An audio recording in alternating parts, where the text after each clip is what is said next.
What's up? What's up, everybody? Welcome aboard. It is Monday, and there is no call next Monday for Memorial Day. But we'll talk about that, and you'll get it in the email. But if you looked at today and you knew the news you had, what would you say would be the most surprising thing of today's action? In your opinion, what would be the most surprising thing of today's action? I stayed awake. And ain't that the truth? That's a story for another day, but yeah.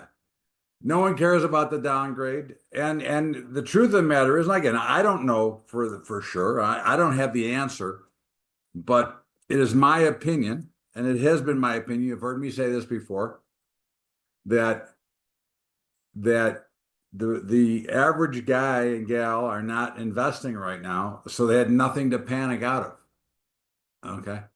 There was no reason for them to panic because they're not involved anyways. I think a lot of people aren't even putting in their 401ks right now because they don't have enough money. So there was no action. I mean, even the opening last night with the S&P down 50 and the Nasdaq down close to 300.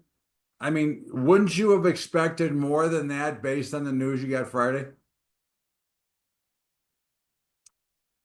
Wouldn't you expect a little bit more? A little bit more fear or panic in the market? Now, again, it doesn't matter. It is what it is. But so the markets are telling you right now there's an overall lack of interest. So if we look at the big picture, we see, volatility popped up a little bit today. Nothing dramatic, nothing major. This great stock here. And let me just clear one thing up so everybody knows. I will look at penny stocks if you have a story. Okay. If there's a reason why you're buying it, not just for charting reasons. If there's a reason you're buying a penny stock, then I will listen to the story.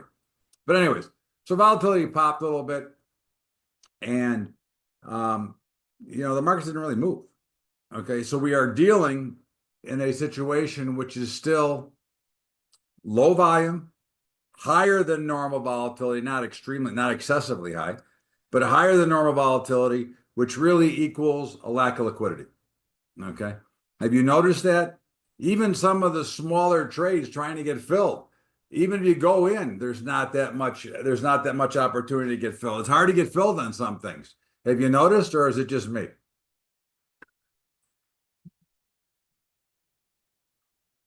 So at the end of the day, again, I'm not shocked. I thought we would be down lower. I am not shocked that there was somewhat of a rally. I'm surprised they weren't down a little bit harder, a little bit faster. Okay. But again, I think the markets are telling you that they're not ready to fall hard. They're not ready to do much of anything. I mean, they've been basically pretty lackadaisical for quite a while. We had a great V recovery, but even the rally, although there were some big up days, was not extremely fast, nor did it have much volume. Right? Look at the volume today. Now, you would have thought, I would have thought, I don't know about you, I would have thought that volume would have been very heavy, knowing that people had 2 days to think about that announcement. And when they saw the markets open lower last night, you would have thought they might have been selling a little bit more. That's what I would have thought. Well, Memorial Day volume, but again, I'm basing all this off of a pretty major news announcement, which is about as stupid as it can get, which I'll get into my bitch. I don't want to give it away now, but about as stupid as it can get. Okay. What does it really mean when they downgrade our debt?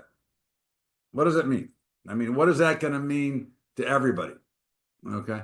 It means nothing is what it really means. Okay. This is not somebody who's not in control of the world that they're downgrading debt.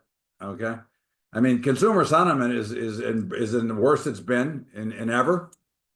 Walmart wants to raise prices, on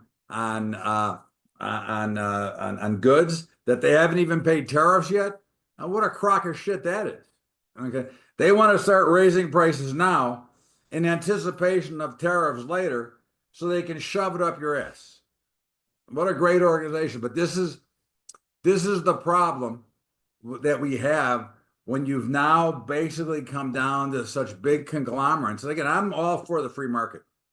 But when you can destroy business and destroy competition, you can get away with things like that. And I think Trump tweeting about it all weekend was correct. I don't always agree with his tweets, but I think he was right.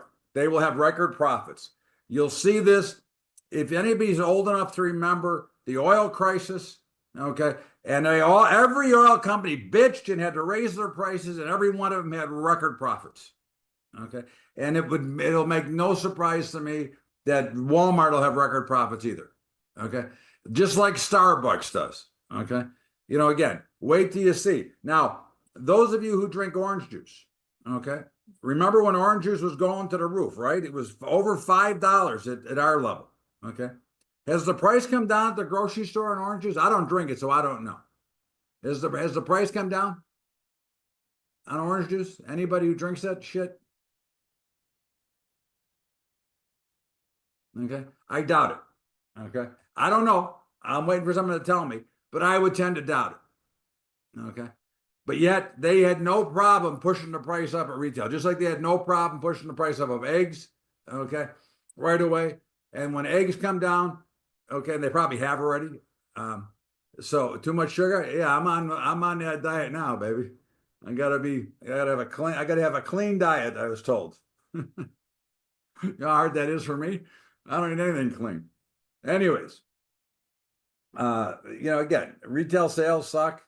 Uh, Markets rallied on the tariff news, and again, and who's going to be out of all this, out of everything that's going on, who's going to suffer the most, in your opinion? What part of the economy or what consumer is going to suffer the most out of what Moody's did and everything that's going on?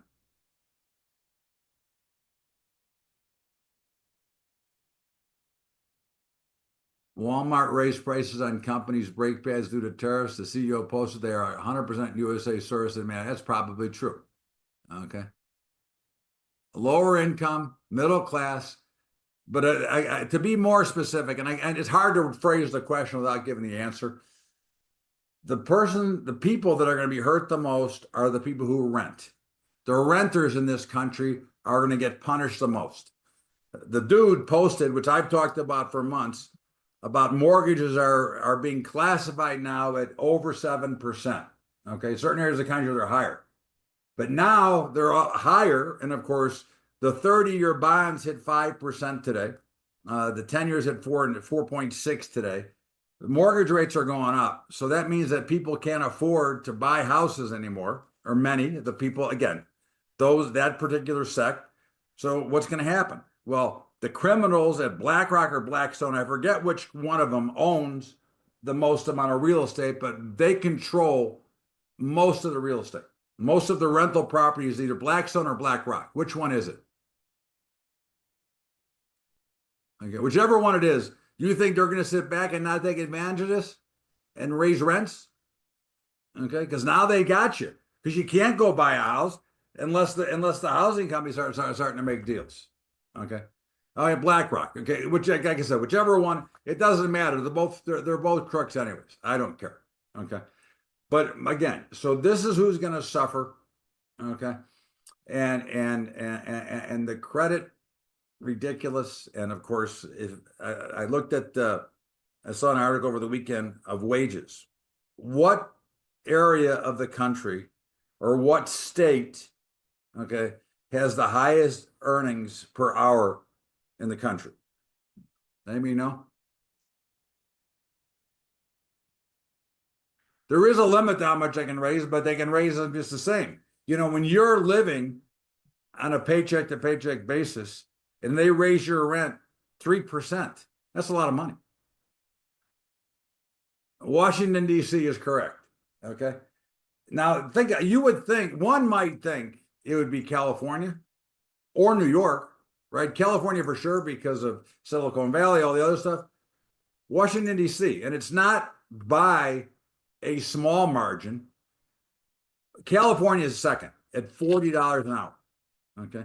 Washington, D.C. is $52 an hour, 30% higher than California. Now, who's getting all that money in Washington, D.C.? That's what I want to know. We all know who's getting it, right? Our government. What a wonderful thing it is. In the meantime, Connie, I know you're ready. You always are, but are you ready? Okay. So as we look across, the dollar took a little bit of a beat down. Not a shock. We don't trade the dollar. And again, I remind you, it's not because there's anything wrong with the dollar. It's just, why should we pay $120 a month to trade the dollar when we can trade the opposite of it at the Merc for free? Okay. The dollar did reach a place at 102, which was our target. Okay. And it would have been a short there if we did. Again, we don't trade it, so it's no big deal. We just give you levels. I still think the same levels apply. I think it's 99 to 102. Okay, 99 to 102 if you trade it. Now, again, I don't trade it, but again, it's just something that some of you might trade if you trade the New York Merc. Okay, the euro currency, which we're still short. Again, I think the resistance is pretty solid at 113 and a half. I think support is at 110. Okay, I think obviously you get a little bounce today. All this debt downgrade and things that are going on creates a little bit of a reaction, especially in interest rate sensitive products and things like that, because of course the debt is how you're going to pay. So now this does open the door for the Fed to cut rates now as well, which is stupid. Okay. But again, they could do that. And of course, that would not be the right thing to do, because this downgrade that we have, what do you think that's going to do to inflation? What does that do to inflation, in your opinion? I'll help you out. It spikes inflation. Okay. It spikes inflation. So we're not, look, all I can tell you is this. Okay. I have no idea where markets are going. I can tell you where I think they'll be 10 years from now. I think there's going to be a massive sell off somewhere in between now and then. Okay. I think it's sooner rather than later. But you cannot keep pushing debt higher and higher for the average consumer because they can't take it. So we'll see. We'll see what happens. In the meantime, the notes, which I said, they rallied back quite a bit from their lows. They did get to 4.6%. Fed speakers all did them around. And who the hell wants to hear from them? Okay. It was bad enough when they started covering Alan Greenspan back in the 80s. Okay. Who wants to hear their bullshit? And they speak, and half the time you don't know what they're saying because they don't know what they're saying. They talk in circles. In the meantime, the notes are still the same: 109 to 111, 109 to 111. We're still short. Bonds 112. They came down and hit that 112 up, a bounce a little bit. I think you're now 112 to 114. Okay. And you might get a pretty good bounce. You might get a chance to sell. Now, I'm an automatic seller at 116, not 114. I'd have to look at 114. Okay. But that's a spot that I'd be looking at if I'm early. Okay. Bitcoin, no, they tried to take it down. They tried to take it down last night, and bang, I think it's all-time new high. Not quite close. Okay. But I do believe this is who knows? Is this a new all-time closing high? There's a difference between a print high and a closing high. Is this a new all-time closing high? Either way, we're still flat. 100,000 is still support. I would say right now we'd have to look at the absolute stone. I think 110,000 is the next resistance, 100 to 110. And again, not that I'm anxious to sell it. Again, I go back to, we talked about it and watched this pattern develop and watched it break out. Now, this could be potentially, and this is the hard part, right? Without volume, it's hard to justify or classify a true blow-off. It might be a little bit of a blow-off. It's hard to call it. Okay. But I would expect to pull back down to 100,000. Okay. If not a little bit lower. But certainly I think 100,000 is play. It would not surprise me if we first hit 110 and made a new all-time high and then pull back a little bit. Gold, the Golf Charlie, just when I thought things were safe and back in, and look at that, the market's closed. Every week we get some big action right at the close. So now we're higher. Okay, we were lower all day, made one run earlier to a little bit of a rally, and then fell back down, and here we go. Okay, so here you're getting a potential blow off. Okay, and you're getting a pretty hard rally. Now, do you want it? Last week we saw it. We said it was a good trade. I'm not telling you to trade it. This is obviously a little bit dangerous right now. Okay.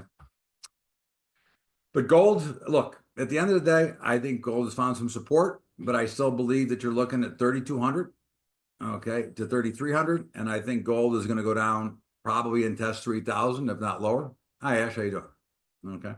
That's what I would look at. But for today, 32 to 33. And we are short. Silver, we have no position, continues to be stuck in the middle of nowhere. I mean, you could actually, if you wanted to, you could narrow these levels up to make it 32 to 33. Okay. And of course, if you make it 32 to 33, that's basically an untradeable market because you are forced to wait for the market to break out one way or the other, which is fine, which is probably what you should do anyways, especially in these less than liquid positions, conditions. Does that make sense?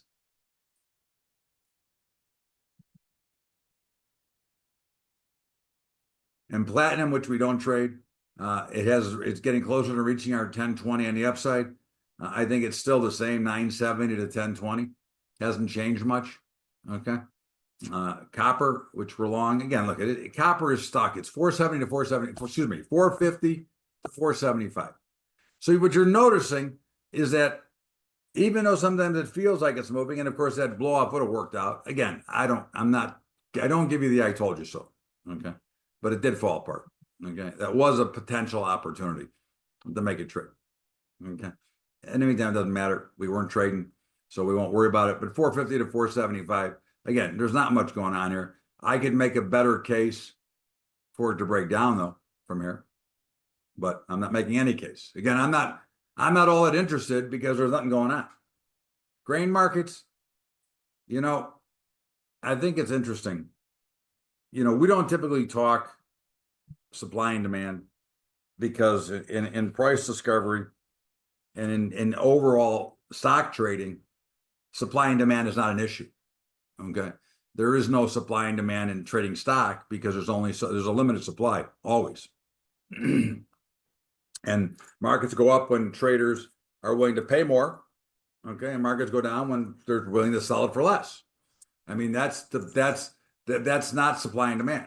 But in the grain markets and soft commodities, there is a supply and demand component, just like there's a supply and demand component in options. But every week I go on air 3 or 4 times a week talking about the grains. I go, look, I like them, but obviously there's too much of a supply because at the end of the day, they got the tariffs waived, they got everything going in their favor, yet they continue to go lower or they stay flat. Okay. Now we're only long corn out of all of them, but again, there's no change. We're still 510 to 540 in wheat. We're still 440 to 460 in corn. And we're still 1020 to 1080 in soybeans. Nothing has changed. And if you go back, this goes back almost a year. Okay, what have you had? You've had about $1.20 range in the entire year of soybeans back and forth. So that's telling you that there's too much supply and not enough demand. There hasn't been any sort of a squeeze here. Does that make sense? Now, we still trade from the patterns and off the charts, but at the end of the day, okay, what we do know is that that's part of the reason that they can't get any traction, okay, which takes us to the cattle market, which finally sold off a little bit. But guess what? Okay, cattle, and this is not as bad as it looks. Hold on, I'm gonna put up the right month. Okay, I think we're in August now, I believe. Okay, here. So you had a little bit of a pullback, but you only had a pullback. But they're going to shorten the supply of cattle once again. One of the concerns and one of the fears of being short cattle, I wasn't worried about it. I was willing to take the loss if I took it. But one of the things that you worry about is if they shorten the supply, it's going to push prices higher. Well, they're going to shorten the supply again, okay, which can force prices higher. Now, I would not be a buyer. I'd still be a seller. But certainly you got supported about 204, and that's August, okay? And resistance is about 212. Okay. The charts don't look bad. Again, one of the problems here you're dealing with is the lack of liquidity. Okay. Volume continues to fall. Feeders, again, I told you to get the $3. They did. Okay. That's it. I don't trade these at all. But again, for those of you who might, I think you're 295 to 305. Hogs popped up nicely. Let's go to July. Okay, because they've had a nice little run. Pretty nice V formation, which we were all over. Okay, now again, we don't trade them, but I was all over it here. Okay, I was up in here. I'm still not in. I'm out now, but I would certainly looking to be a seller, and I think that at 104, I would sell them. And if they open tomorrow over 106, I'm working in order right now at 106. Okay, that's to me is I tell you, sometimes I give you orders that I'm just going to work blind, and sometimes I got to watch it. At 104, I have to look at it. At 106, I'm just selling. Okay, and support is going to be about 102. Natural gas, which we have no position in, coming all the way back down. Now you're looking at, somebody asked a couple of weeks ago, well, why are we long it at this time of year? Well, it worked out pretty well to be long it. Again, it would have been better to then short them, but we did not. But at the end of the day, now we can watch and see. Now I would not be a short seller here at these levels. Okay. But what I would be watching for is if we got extended, let's say down to 280, okay, or lower, if you want to gamble, again, remember, there's things that you gamble on. And if you want to gamble, that would be something that I would be willing to gamble on. I'd be willing to buy natural gas at 280, potentially, certainly at 260 or 250 for sure. But for today, support's going to be right around $3. Okay. And resistance is going to be around 330. Okay. 3 to 330. And crude, well, I did tell you I was selling them blind at 64, and there you are. Okay. So again, at the end of the day, if you're ready, and again, this is not like it's a monster winner. It just, I was willing, to me, that was pretty solid, and I would still be a seller pretty much blind at 64. Okay. And I would certainly be looking to cover, I would work in, well, I am working in order to buy at 56. Okay. Which will give you the levels for today, 56 to 64. Okay. Again, I don't like giving out those types of trades, but there are certain trades that get so extended in one direction or the other, I'm willing to work those orders blind. Does that make sense?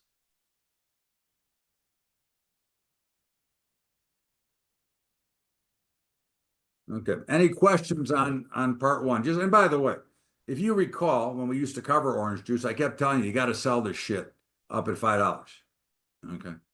Well, but now it's down to 250. Okay. Think about that. If you gamble in this market, if you play in these markets, I'd be looking to sell coffee at 4. Okay. I'm not telling you I'm not encouraging you to go play in them, but if you're someone who trades in the softs, okay, the soft commodities, I'd be a seller at $4. Okay. That price is ridiculous.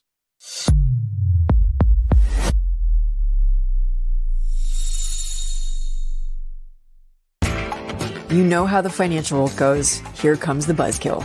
Please make sure to take some time to read this boring disclaimer. We will owe you one.